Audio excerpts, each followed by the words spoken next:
Salutations, my Fallout lovers. It is Matty here today, and basically, I think a lot of us here had played the crap out of Fallout 3 and New Vegas. We've put hundreds of hours into the game, we have done all the trophy and achievement hunting we could do, and basically, we want more post-apocalyptic games. But let's say you don't know where to go. I'm here to recommend to you guys 5 of my favorite post-apocalyptic games for you to play while you're waiting for the announcement or the release of Fallout 4. So if you like this idea, be sure to let me know in the comments down below, and next Wednesday I will recommend 5 more to you guys. So without further ado, let's hop straight into this with my first recommendation of a post-apocalyptic game, an action RPG, Bastion. This is a very underrated game. This game is very cheap as well. You can get this on Steam, Xbox 360, PS3. Like I said, very cheap game, and it's very fun. So like I said, it's an action RPG, but what really sticks out for it is its combat, obviously, and then its art style. So let's start with the art style because that's the first thing you see with the game, and basically it's awesome. It's like a watercolor, but it's really not. I don't know how to really describe what it is, but it's awesome watching all these pieces of the environment come down like a puzzle fitting together. It just feels awesome watching the universe form in front of you, like you don't know what's going to come next. And like I said, the gameplay is a very big highlight in this game, and the reason I say that is because you can cycle through various different kinds of weapons and choose your loadouts before each mission. Now the game isn't that long because there is like about 10 missions, I'd say. It clocks in about 7 hours, but anyways, when you choose these loadouts, some may protect, allow you to dodge, some may allow you to kill from a range distance, some may allow you to only get close and do heavy damage. It's a very unique and varied loadout system, which will constantly keep you changing your loadout for different missions and different enemy types, and it's a very unique and robust system. Now, alongside that, the story in this game is alright. You do have a guy narrating over the game for you, and it's pretty interesting how it all plays like this Wild West tale, even though it's nothing like that. But seeing what happened in the world of Bastion is really interesting and a very unique experience. Coming in at number 2, one of my favorite games of last year, State of Decay. This came out last summer on the Xbox Live Arcade. It's now available on the PC as well. And basically, State of Decay is a survival-based game. As you explore the world of State of Decay, you are to collect as many resources as you can before nightfall when the zombies get rabid, and bring them back to your camp in order to help you survive, create new medical equipment and whatnot, and improve your camp, basically until you can move further and further throughout the city and finally escape. Now, there is a story in this game, and it's really not that fantastic, but what's very unique about this game is that you find yourself that you're not trying to be this ultimate zombie badass slayer. You're just trying to be a normal guy surviving in this post-apocalyptic world. Basically, you can go inside, loot a house, but say you don't loot the house and you make a lot of noise while you're in there, zombies will hear you and come for you, and if you die, permadeath, you're done, and you lose that guy and all the stuff that he had on him. You can probably go out and actually check for his equipment, but I never died in this game. I was super cautious in this game. It's an interesting take on things, and one that I think you should definitely try if you have a 360 or a PC.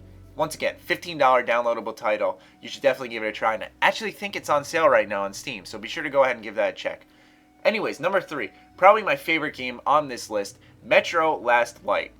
This game is awesome. It was actually just free on PS Plus, so if you have not downloaded it, go ahead and do that. It's free if you have a PS3. If not, it's still worth your money, and it's very cheap at GameStop and on Steam. But anyways, this is another post-apocalyptic game taking place in Russia. It was actually up for Game of the Year. It was up for Shooter of the Year. And basically, you play as Artyom. And this game, you can just breeze through the main story. It's a fairly long game, but you can just breeze through the story. But there's so many unique side moments that you can have in this game that really just connect you to this game, and they're just absolutely beautiful moments, and they have to be experienced. They're very hard to miss, and you can choose to bypass them and not do these side quests, but it really, like I said, really connects you to the game and allows you to do some side things, and that's what's best about it. It reminds me a lot of BioShock Infinite, where you have a lot of side things that you can observe as they play out in the world, and you can just walk by them if you want, but if you stay and sit there, you get this incredible moment.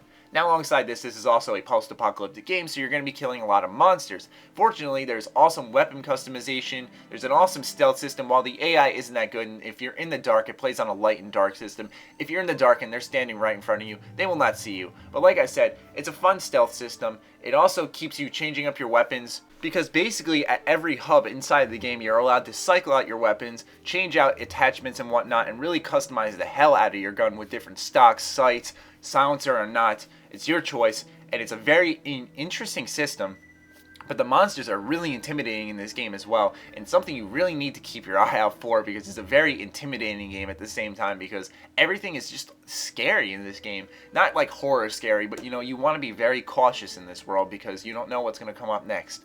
Anyways, the fourth game on this list, Rage. Rage is an awesome game. Basically, it's one of my favorite hidden gem games, and this game is just good because of its gameplay. It really doesn't offer that great of a story at all. It's graphically impressive, especially for the 360 and PS3. It's also available on PC. Very cheap game now because it's been out for a while.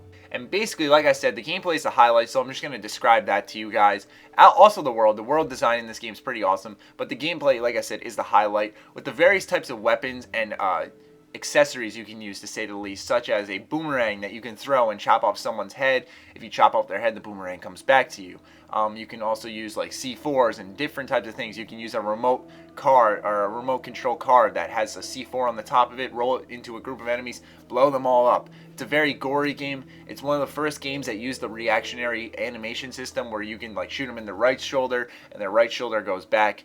And like I said, the guns in this game just feel powerful and manly. It's great, man. I'm telling you, if you're looking for good gameplay in a post-apocalyptic game, this is where you have to go.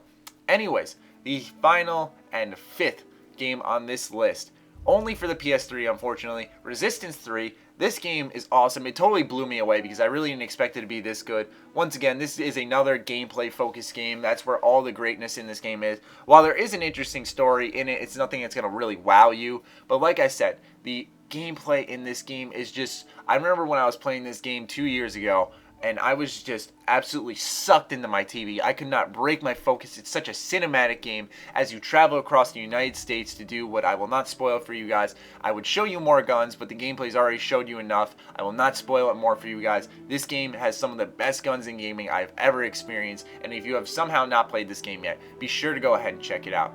But those are my top 5 post-apocalyptic games to recommend to you guys to keep you held over until the announcement and release of Fallout 4. If you want to see more next Wednesday, let me know in the comments down below, alongside your favorite post-apocalyptic games that will hold me over until Fallout 4. Other than that, be sure to follow me on Twitter, like me on Facebook, keep my discount codes in mind. Other than that, my Fallout lovers, stay sexy, stay active, I love you all.